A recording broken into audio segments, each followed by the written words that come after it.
Hey there, welcome back to the channel. In this video, I'm going to do a little demonstration of how to install an old work box into drywall and then install an electrical outlet. This is a single outlet with a single line feeding it. And so here I'm just taping a bag there to catch the dust from when I'm cutting the drywall. You don't have to do that. You could just vacuum up the mess, but just showing you a way to be tidy here. So I'm going to take this box and line it up with the other one that I've got cut in there. That's another box that's like for low voltage wires, HDMI cables that are going to be running up to the TV. So I'm just trying to get it lined up at the same height there. So yeah, now here I'm just drawing out the rectangle for the box. And then I'll start sawing that out with a jab saw.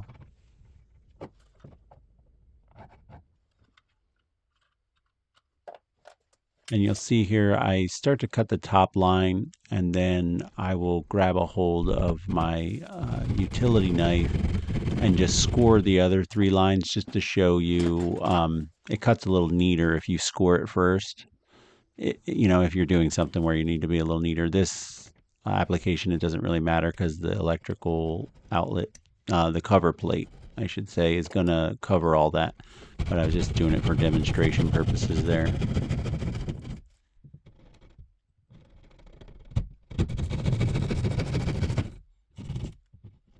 Most of the dust is falling in that little bag there, so it just kind of keeps the area a little neater. And you can throw your trash in there too. All right, so I'm going to just grab my little tester and just verify that the power is turned off, which I know it is, but I'm just showing you an example there. And here I like to take the two little tabs and run the screws in and out a couple times just to get them worked in there, because sometimes they're tight. These gray boxes, it wasn't bad, but when you get the blue ones, they're really tight, and when you try and do it in the wall, the screw almost wants to strip out a little. So it helps to just run them in and out while you're holding it before putting it in the wall, if that makes sense. So here I'm going to just determine how much of the insulation I want to cut off and what's going to be, left in the box. And then you're going to want to strip off like about 3/4 of an inch on each wire.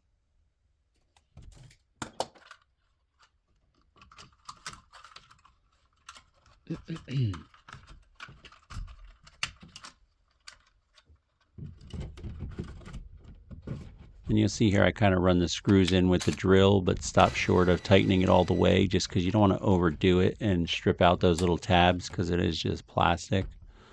So I'll run it in with the drill and then give it a last little twist with the screwdriver just so I can feel how snug it is.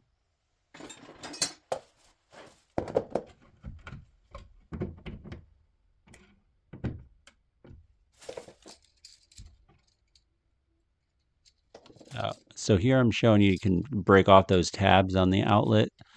If you look at the old work box, there's kind of a notch where it wants to sit there. If you leave those tabs on there, it'll sit on top of the tabs that is holding the box on the drywall. And some cover plates won't sit flat to the drywall if you don't take those tabs off and allow the outlet to recess a little into that notch.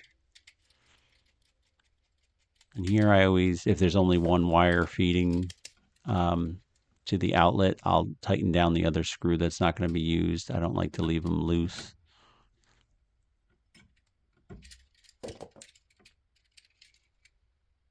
And here I'm saying basically don't use the push-in connectors on the back of the outlet. Always use the screw to make sure it's securely fastened on there. There's many times I've gone to troubleshoot an outlet and found that the wires have pulled out of the back. It's kind of a dangerous situation, so I don't like to do that ever. Always put them under the screw. You want to bend your wires around the screw in a clockwise motion so that when you tighten it down, it actually grabs that wire and pulls it in tighter. If you go the other way, it's going to want to push the wire out of the way while you're tightening it.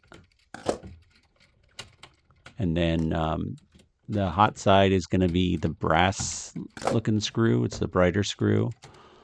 And then the neutral and the ground will be on the other side of the outlet. And it'll be labeled on the back side of your outlet when you look at them. It'll say hot and neutral. Then I'm just going to tuck it in there as neatly as I can. Make sure that the ground wire is not going to be touching the sides of the outlet. And then again, I just run it in there with the drill, and then I'll make final adjustments with the screwdriver to just get it, try and get it plumb.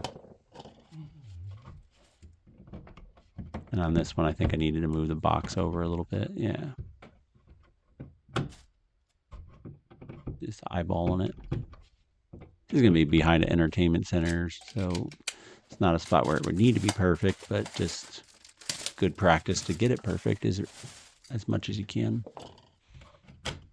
And then just the cover plate goes on, and I'm pretty particular about making sure the screws horizontal. That's the way I like them. And that's it. You got yourself an outlet.